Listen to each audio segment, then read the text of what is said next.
মুন্সিগঞ্জের শ্রীনগরে জোরপূর্বক জমি দখলের প্রতিবাদে ভূমিদস্যু দখলবাজ এবং মামলাবাজদের বিরুদ্ধে এলাকাবাসীর মানববন্ধন ও বিক্ষোভ মিছিল শেষে প্রতিপক্ষের হামলায় ৩ জন আহত হয়েছে। সোমবার বেলা ১১টার দিকে উপজেলার পাইলভোগ এলাকায় মানববন্ধন এবং বিক্ষোভ মিছিলে এ হামলার ঘটনা ঘটে। স্থানীয়রা আহতদের উদ্ধার করে চিকিৎসার জন্য উপজেলা স্বাস্থ্য কমপ্লেক্স নিয়ে ভর্তি করে। এই ঘটনায় মুজিবর মিরবল বাদী হয়ে আজাহারকে প্রধান বিবাদী করে ১৩ জনের একটি লিখিত অভিযোগ করেন।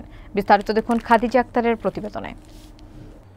অভিযোগ সূত্রে জানা যায়, উপজেলার পাইলভোগ মৌজার SA-11 খতিয়ানভুক্ত ২১৩ দাগের ৭৬% নাল জমি মৃত শকুর আলী মিরবল সরকার কাছ থেকে বন্দোবস্ত মূলে মালিক হয়ে ভাতিজা আনোয়ার মিরবলকে হেবামূলে দান করেন।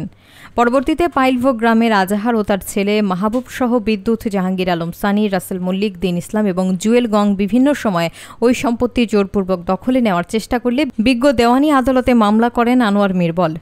আদালত নালিশি সম্পত্তি বাদীপক্ষের প্রতি রায় ডিগ্রি দেওয়ার পরেও আজাহার গং ওই সম্পত্তি পুনরায় দখলের চেষ্টা করেন। এ নিয়ে সোমবার বেলা ১১টার দিকে এলাকাবাসী ভূমিদস্যু মামলাবাজ আজাহার গংদের বিরুদ্ধে শান্তিপূর্ণভাবে মানববন্ধন এবং বিক্ষোভ মিছিল শেষে প্রতিপক্ষ আজাহার গংদের নেতৃত্বে মানববন্ধনকারীদের উপর অতর্কিত হামলা চালায়। এতে জমির মালিক আনোয়ার মিরবলের ছেলে শ্যামল সহ লাবিব ও নিজাম মৃধা গুরুতর আহত হয়। এ ব্যাপারে হাজী আব্দুল লতিফ বলেন, আমাদের গ্রামে সরকারি মাঠ নিয়ে পার্শ্ববর্তী নওপাড়া গ্রামের লোকজন মানববন্ধন করছে শুনে আমি এবং আমার ভাই আজাহার শ্রীনগর থেকে নোয়া গাড়ি যোগে ঘটনাস্থলে পৌঁছার সঙ্গে সঙ্গে মানববন্ধনকারীরা অতর্কিত হামলা চালিয়ে আমাদেরকেই আহত করে। শ্রীনগর থানার ASI রিপন বলেন, এই ঘটনায় থানায় পাল্টাপাল্টি অভিযোগ পেয়েছি, তদন্ত করে আইনগত ব্যবস্থা নেওয়া হবে। জমিনে একটু খরিদে টিরুডি থাকার কারণে সরকার আমার কাকাকে বরাদ্দ দেয়। আমার কাকা আমাকে রেজিস্ট্রি করে দেয় 3টা দলিল নামজারি করা। এরপরও তারা এই জমিটার মধ্যে এরকম জবরদখল করে। আমি 2016 সালে মামলা করি। মূল হইলো তাদের সম্পত্তি আমার বিরুদ্ধে একটা মিথ্যা মানববন্ধন করছে। এটা আমি সরকারের কাছে মানহানি বিচার চাই এবং নিন্দা জানাই।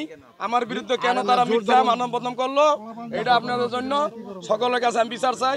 এরা চাঁদাবাজ, এরা জোর দখল করে, এই ভূমিদস্যু জোর দখল করে এই সম্পত্তিটি পিছিয়ে যে দেখতেছেন মালিকানা সম্পত্তিটি দখল করার পাইতারা করতেছে।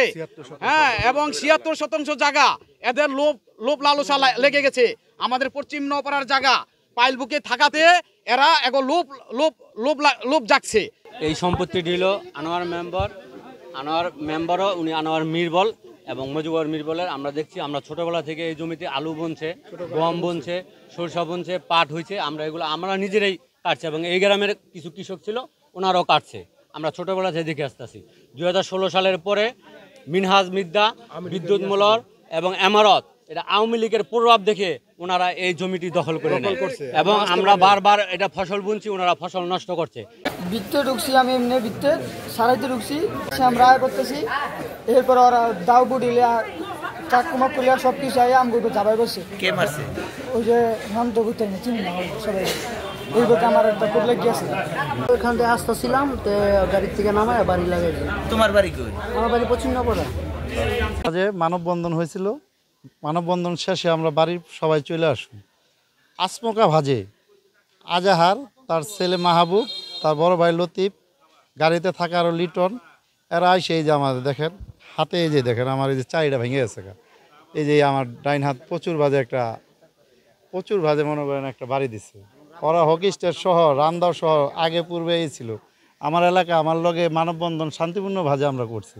আমার এলাকার ছোট ভাইয়া ছিল, আর এদের দেখেন যে পায়ে কোপ দিয়া রান্দাওদা কোপ দিচ্ছে, কেউ মাজা বাড়ি দিচ্ছে, মাজা ভেঙে ফেলছে।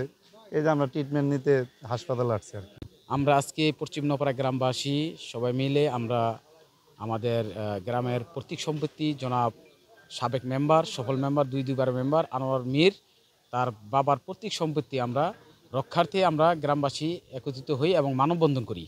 এক পর্যায়ে গিয়া সাংবাদিক ভাইয়েরা যখন চলে আসেন এবং আমরাও তার পিছু চলে আসতেছি, এমতো অবস্থায় ঢাকা থেকে গামী আজাহার এবং আজাহারের ছেলে মাহবুব, লিটন, আজাদ, এরা হঠাৎ করে আইসা আমাদেরকে এলুপাতালি লাথি এবং কিলঘুষি এবং হকি স্টেক নিয়ে আইসে। হকি স্টেক নিয়ে আইসা রান্দাও দিয়া আমাদের এক ছেলেরে পার মধ্যে কোপ দিয়ে গুড়মো এই ফালাই দিছে।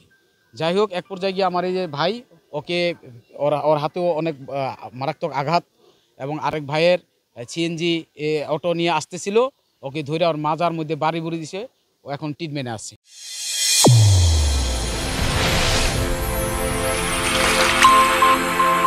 চ্যানেল A1 হৃদয়ের স্পন্দন।